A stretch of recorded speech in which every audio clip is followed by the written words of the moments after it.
Well, our starting assumption is that any modern society needs hierarchies, and we need to distinguish between the bad ones, or the unjust ones, and the good ones, or just ones. And we know which ones are bad, not just in China, but in the whole world. Hierarchies based on race, or sex, or caste, and we also think hierarchies based on class are generally hard to justify. But which ones are good? I think some of them are more general, but some of them are more China-specific.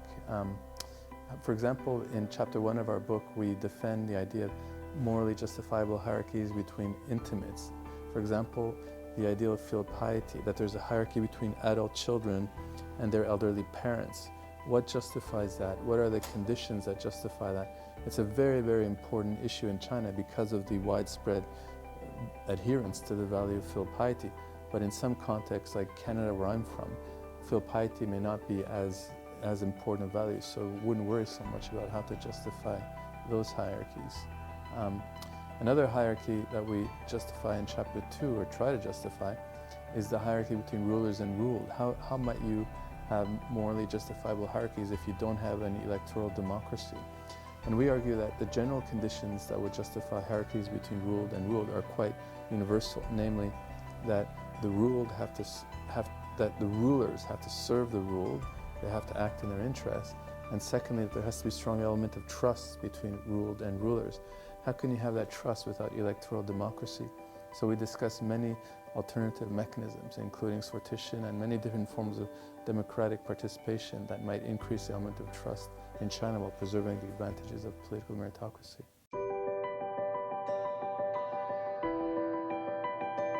There's different kinds of social hierarchies actually were quite helpful.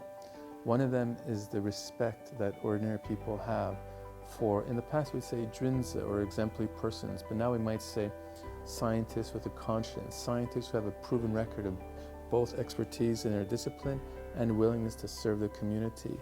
And the most famous case here is Professor Zhongnan Shan, or Dr. Zhongnan Shan, who once after the early mistakes in Wuhan, once the central government became involved, things changed, and especially once he gave a speech that this is something very serious. There's a tremendous amount of trust in him, also because of his previous track record dealing with SARS, and people were willing to adhere to the measures that were necessary to deal with COVID because of this strong element of trust. The other hierarchy that matters here is, we can call it political meritocracy, where there's an ideal that the political system should aim to select and promote officials with above average ability and virtue, and there should be a complex bureaucratic system that aims to achieve that. Of course, there's a huge gap between the ideal and the reality, but in this case, it worked well, whereby the public officials had a mission of dealing with COVID, which was really one way. And what was the point of that? Well, obviously to save people's lives and give them freedom to pursue their everyday lives. That was very effective in dealing with COVID.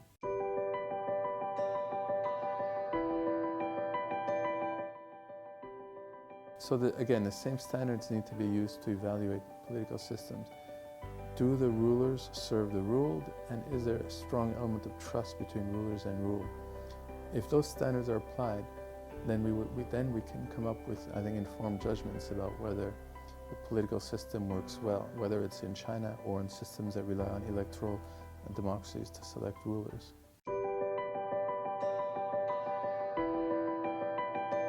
Unfortunately, because the epidemic was first manifest in China, well, in Wuhan in particular, then in that sense, China seems to be blamed for the crisis or the pandemic.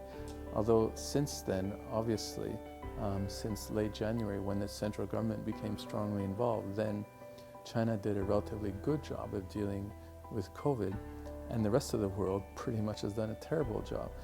Now, it seems to me, if the rest of the world was more, rational, then they would want to learn from China's political experience at dealing with COVID. And unfortunately, for different reasons, it seems that that's not happening. In fact, that China is becoming more and more, demonized, frankly.